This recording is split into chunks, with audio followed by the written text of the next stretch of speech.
खुश आमदीद। आज हम बात करने वाले हैं ऑनलाइन सेहत और तंदुरुस्ती की दुनिया की। एक ऐसी दुनिया जहां का कानूनी मंजरनामा बहुत तेज़ी से बदल रहा है। देखें, ये इंडस्ट्री तो एकदम से बहुत ज़्यादा बढ़ गई है और अब आखिरकार कवानीन भी इसके साथ कदम मिलाने की कोशिश कर रहे हैं। और ये सवाल अक्सर जहन में आता है ना कि जब भी सेहत के मशवरे के लिए ऑनलाइन जाएं तो मालूमात का एक सैलाब आ जाता है। कुछ मुफीद, कुछ बिल्कुल गुमराहकुन। ऐसा लगता है जैसे एक ऐसी जगह आ गए हैं जहां कोई उसूल ही नहीं, कोई ज़ाब्ता ही नहीं। लेकिन ये सब अब बदलने वाला है। जी हाँ, वो दौर अब खत्म हो रहा है जब कोई भी बगैर किसी निगरानी के कुछ भी कह सकता था। दुनिया भर में हुकूमतें और कानूनी इदारे इस डिजिटल हेल्थ की जगह को रेगुलेट करने के लिए एक नया फ्रेमवर्क तैयार कर रहे हैं। इस पूरे तज्जिए की बुनियाद ये माखज़ दस्तावेज़ है। ये उन अहम कानूनी रुझानात की निशानदेही करती है जो इस पूरी इंडस्ट्री को एक नई शक्ल दे रहे हैं। तो आइए ज़रा गहराई में जाकर देखते हैं कि आज क्या हो रहा है और मुस्तक़बिल में क्या होने वाला है। चलें जी, तो शुरू करते हैं। सबसे पहले हम उन कवानीन और ज़वाबित पर बात करेंगे जो पहले से ही नाफिज हैं और आज इस इंडस्ट्री पर अपना असर डाल रहे हैं। ये वो बुनियादी उसूल हैं जिन पर अब अमल किया जा रहा है। तो आजकल जो ऑनलाइन हेल्थ प्रोफेशनल्स हैं उन्हें कई कानूनी तकाज़ों का सामना है। लाइसेंसिंग से लेकर टेली हेल्थ के सख्त कवानीन तक और डेटा प्राइवेसी से लेकर इश्तिहारी मेयारात तक, ये तमाम शोबे अब सख्ती से रेगुलेट किए जा रहे हैं ताकि सारिफीन का तहफ़्फ़ुज़ यकीनी बनाया जा सके। प्राइवेसी के दो सबसे अहम कानून हैं जीडीपीआर और हिपा। जीडीपीआर समझने यूरोप का मेयार है, जबकि हिपा अमेरिका में सेहत के डेटा की हिफाजत करता है। ये दोनों इस बात को यकीनी बनाते हैं कि किसी की भी सेहत से मुताल्लिक़ हसास मालूमात महफूज और खुफिया रहें, चाहे वो दुनिया में कहीं भी हो। ये टेबल बड़ा दिलचस्प है। ये दिखाता है कि इन कवानीन का असल में असर क्या है। मतलब प्रोफेशनल्स को अब तस्लीम शुदा सर्टिफिकेशंस की ज़रूरत है जिससे आम लोगों को मुस्तनद मशवरे की यकीन दहानी मिलती है। इसी तरह डेटा प्राइवेसी और इश्तिहारी कवानीन लोगों को गलत मालूमात और गुमराहकुन दावों से बचाने के लिए बनाए गए हैं।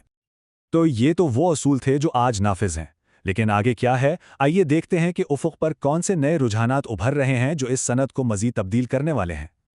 यहाँ हम माजी और मुस्तक़बिल का मुवाजना कर रहे हैं। पहले मशवरे सिर्फ इंसानों के दरमियान होते थे, अब मसनूई ज़हानत यानी AI भी सिफारिशात दे रही है। पहले प्रैक्टिस कौमी सरहदों तक महदूद थी, अब ये आलमी हो चुकी है। यही वजह है कि AI, आलमी प्रैक्टिस और सारिफीन के तहफ़्फ़ुज़ के लिए नए और जदीद क़वानीन की ज़रूरत पड़ रही है। तो अहम बात यह है, 3 बड़े रुझानात सामने आ रहे हैं। पहला, AI से चलने वाले मशवरों को रेगुलेट करना। दूसरा, आलमी सतह पर फराहम की जाने वाली खिदमात के लिए कानून बनाना। और तीसरा, सार्फिन को मज़ीद तहफ़्फ़ुज़ फराहम करना ताकि वो जान सकें कि वो किससे मशवरा ले रहे हैं।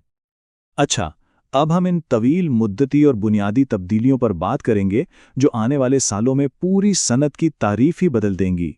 ये वो बड़े रुझानात हैं जो डिजिटल सेहत के मुस्तकबिल की तश्कील करेंगे। पहला मेगा ट्रेंड है आलमी मेयारों का क़याम। वर्ल्ड हेल्थ ऑर्गेनाइजेशन जैसी तंजीमें डिजिटल सेहत के लिए एक जैसे बैनुल-अक़वामी मेयारात बनाने की कोशिशों में सबसे आगे हैं। इसका मतलब ये है कि मुस्तकबिल में चाहे कोई कहीं भी हो, डिजिटल सेहत की खिदमात के लिए एक ही तरह के उसूल और मेयारात होंगे। दूसरा बड़ा रुझान है जवाबदेही में इजाफा। हुकूमतें अब सेहत और तंदुरुस्ती के शोबे में प्रैक्टिशनर्स और कंपनियों के दावों पर अपना कंट्रोल सख्त कर रही हैं। मतलब ये कि मुस्तकबिल में झूठे या गैर साबित शुदा दावे करना बहुत ही मुश्किल हो जाएगा। और आखिर में तीसरा मेगा ट्रेंड टेक्नोलॉजी से चलने वाली शफाफियत है।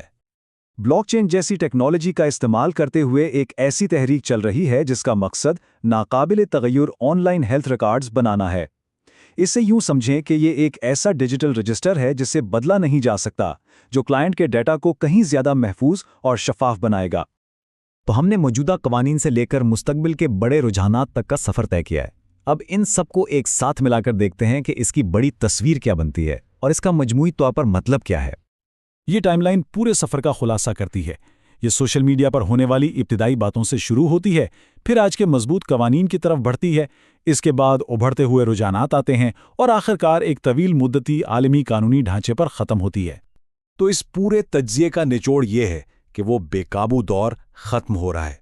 ऑनलाइन सेहत की दुनिया अब एक ज़्यादा मुनज़्ज़म, महफूज और काबिल एतमाद जगह बन रही है, जहां सारिफीन और पेशेवर अफराद दोनों के लिए वाज़े उसूल मौजूद होंगे। तो ये सवाल पैदा होता है, جب یہ تمام قوانین پوری طرح نافذ ہو جائیں گے تو اس نئی منظم دنیا میں سب سے بڑا فاتح کون ہوگا؟ کیا یہ وہ مریض ہوں گے جنہیں بہتر دیکھ بھال ملے گی، یا وہ پریکٹیشنرز جنہیں ایک واضح فریم ورک ملے گا، یا پھر وہ ٹیکنالوجی پلیٹ فارمز جو ان خدماتوں کو ممکن بناتے ہیں؟ یہ ایک سوچنے والی بات ہے۔